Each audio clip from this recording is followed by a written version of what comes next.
Hi, having looked at the criteria for inclusion in the New Testament canon, I think it would only be fair if I am able to mention some of the canons that were, came up before we finally got the canon that we have, which has 27 books in the New Testament. First of all, we have a canon that was created by God, would you say an apostate, or would I say heretic, called um, um, um, an apostate who is known as Marcion.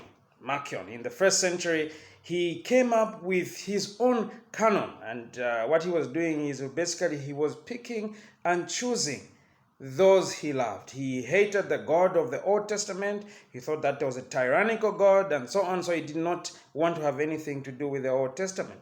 But in the New Testament, he only used those that he thought agreed with what his theology or his thought was. And so Marcion, although he was a heretic, he was the first guy to come up with a canon. But then we have several canons along the way. But finally, we have Athanasius, who comes up with a canon which has 27 books, and eventually this was accepted as the authoritative canon, meaning anything outside the scriptures, anything outside the New Testament was not accepted as true.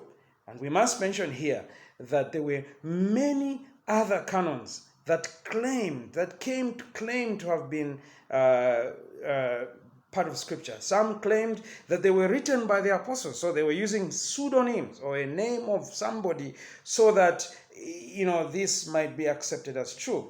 But of course, they were found wanting. One, they were outside the apostolic era. Two, they were not consistent with orthodox belief and other scriptures. And three, they were not authoritative.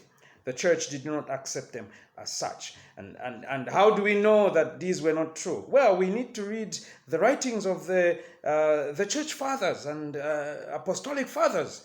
They wrote and quoted from the accepted scripture. And when we collect all their writings, we can reconstruct roughly the entire New Testament. And that excludes those others. And if they were mentioned, the writers also mentioned that that was not true. So we have had so many canons and books claiming to have been true, but they were proved not to be true.